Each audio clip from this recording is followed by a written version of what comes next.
Okay, so today we're going to be replacing the gasket on this bowl because when I took it off it had loads of crap in it, and when I put it back together it didn't want to seal. So to stop it from dripping, because it's gravity fed, we took the inlet out to stop it from dripping, because there's no way to stop it on these. So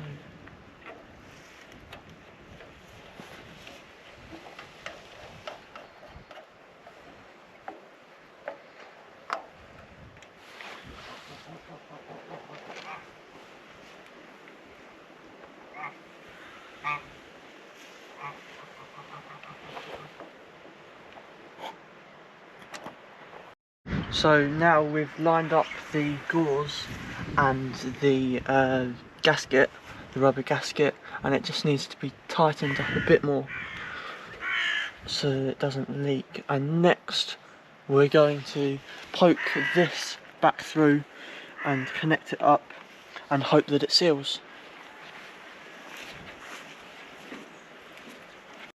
Okay, so we fed the fuel line back through and connected it up, and it just needs a bit of tightening, and then I'm going to prime it to make sure it's not leaking from anywhere, and hopefully when it reaches the top it won't be leaking, which it doesn't seem to be, so that's a good sign. So now we can start it up.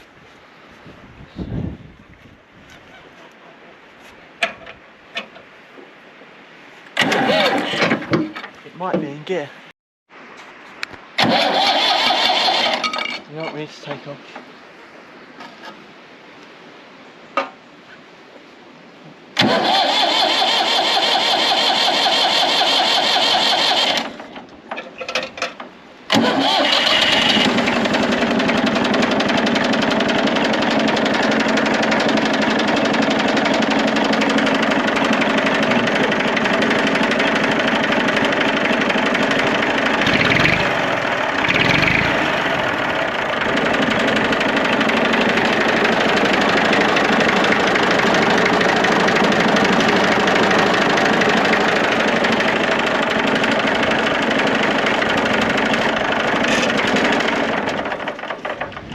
So that was a pretty successful job. There are no leaks or anything. Make sure to like and subscribe for more mechanical tips and car videos.